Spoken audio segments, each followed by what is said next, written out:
The crane, the wolf, the bear and the boar no longer dwell upon these shores. You say the goddess and God have gone, but I tell you they live on, for in the cities and hills and in circles of stone,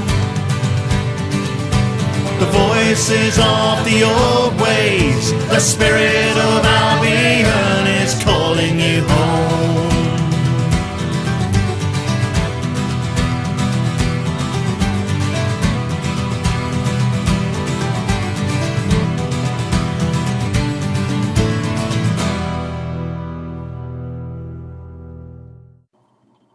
Hey, welcome back to another edition of the British Pantheon. Today we are doing Goddess Nantosuelta.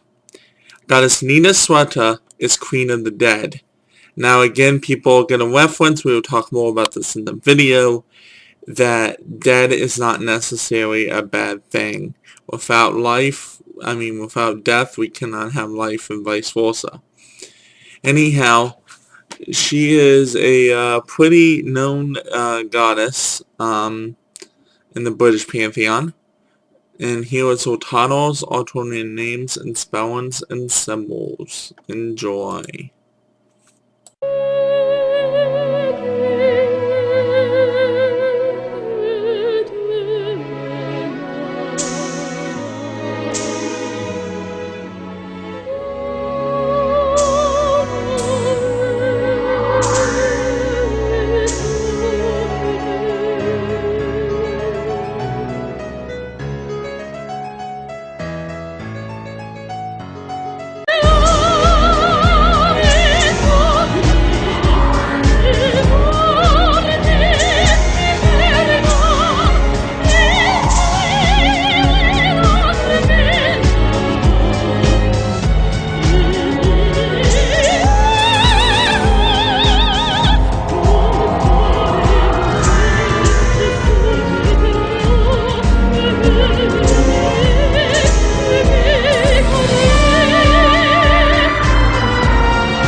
I hope you enjoyed the music from her.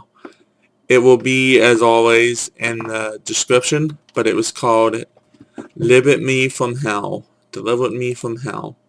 I thought it was pretty accurate. Anyhow, hell does not have to do anything with her, but the music was, I felt it, that was just for her.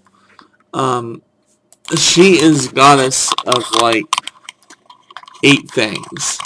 She is goddess of hearth, house, fertility, the dead,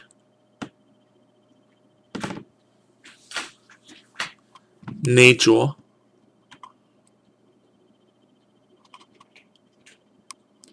the earth, water, fire,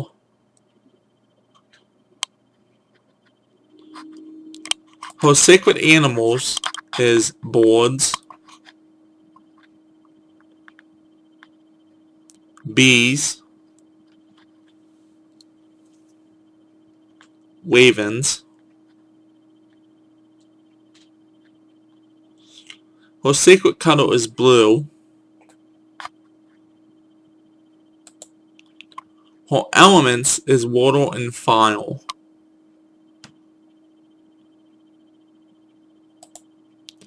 Her Sabbath is Imbolc. Her associated planet is Saturn. Her representations is birds,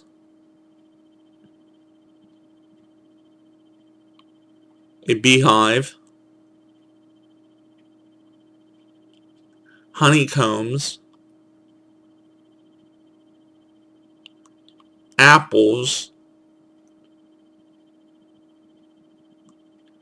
house,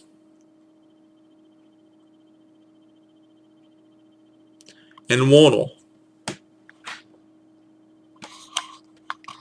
Now, let's review these things as we always do, and we talk about her a little bit.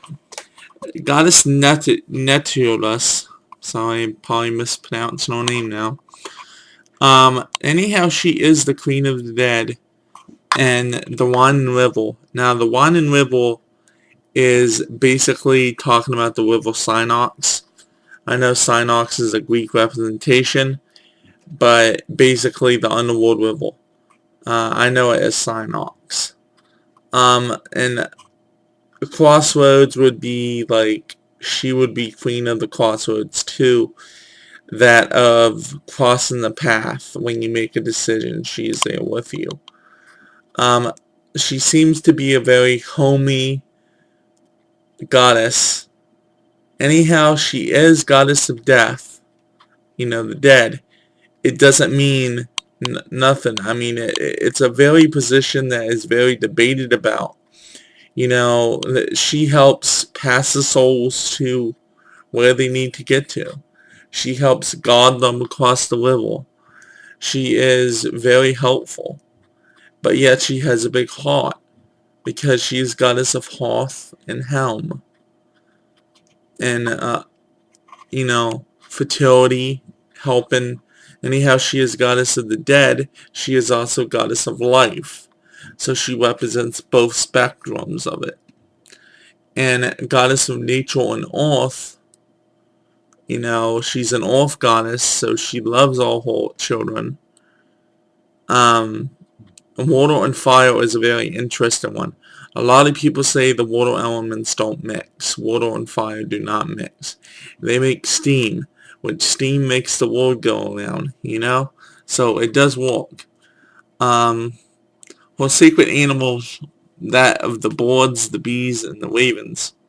It's kind of interesting if you think about the birds and the bees there. Two representations. You always talk about your kids, the birds and the bees, when you teach them about sex. That's pretty interesting to me, that she represents both spectrums there. But birds are mainly representations of life and death, so that makes sense. Bees are beautiful, but they are also deadly. But they also die when they sting someone or kill someone, when they sting someone. So they're very, very fragile creatures as well. Ravens, again, are a big symbol of the afterlife. They help carry the souls of the dead. She is always seen with a stick with a birdhouse kind of, and a raven on top of it. That is her main staff. She has red hair. She's a very beautiful goddess, but can also be a very nasty looking goddess if you rub her the wrong way. As we said, her sacred color is being blue. Blue being the river of, it can, as I've always said, sacred color, since, getting ahead of myself. Blue represents water, which represents peace. It can also represent common, but it can also be destructive and solid at the same time. Her elements is water and fire. She is definitely a balanced goddess of life and death, if you think about what we went over so far.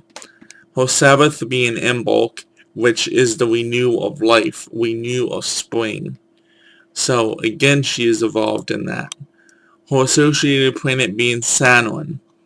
Now Saturn was actually Zeus's father's, if I remember my planets correctly. Saturn is was a very controlling and very, I would say, more controlling god. Anyhow, he was brutal a lot of the times. It's kind of like what she is. I mean, she's got to control the earth, the nature, a constructive of fire mixed with water. Very interesting. And it is also a very beautiful planet. Her representations that we talked about. Birds, again, being life and death. Bees, again, we talked about them. They're very feral creatures, but they can also be very deadly. Honeycombs, very sweet, so she can be sweet. Apples, again, we can make a reference to the Bible about the apple. That was the fruit, especially the fruit of knowledge. House, again, being home, very peaceful. And water, again, calm but deadly. Now, her herbs and incense here is pennyroyal,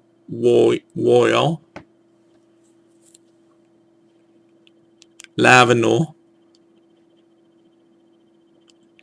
cinnamon, basil, allspice, Coriander, I think it is, Coriander, sandalwood, blackberries, agates,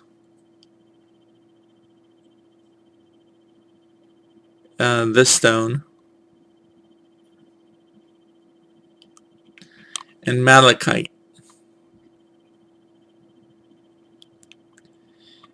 Now, these stones and herbs that I mentioned, lavender is a very good smelling. It's very popular in nature. Again, cinnamon is very sweet. Basil is used a lot, and also to make me reference to these herbs that she uses. A lot of these herbs are home-based protection herbs, so it makes a lot of sense if you think about it. Sandalwood is more of a, when I burn sandalwood, it is a natural incense, but I would also say that it is also, for me personally, I burn that a lot when I'm trying to communicate with the gods. For me, that's more of a god incense, but we've popped it up 2 times in the last goddesses we've done. Agates, again, a lot of these agates are used, a lot of these gemstones are also used for protection of home. Malachite actually breaks apart in the presence of danger. Now, her mother was goddess Dawn, mother of all the gods. Her father was god Dagna, father of the gods. Her husband was god Cyrlos, the basically god of the underworld, known as the Good Stalker. She had no divine children. Now, I hope you enjoyed this presentation on her. She is, again, a very interesting goddess and a very balanced goddess. So if you ever want to work with her, she would be pretty good for both the aspect of death and life. Anyhow, this has been Rainbow Pagan, and may you all have a blessed day. Bye.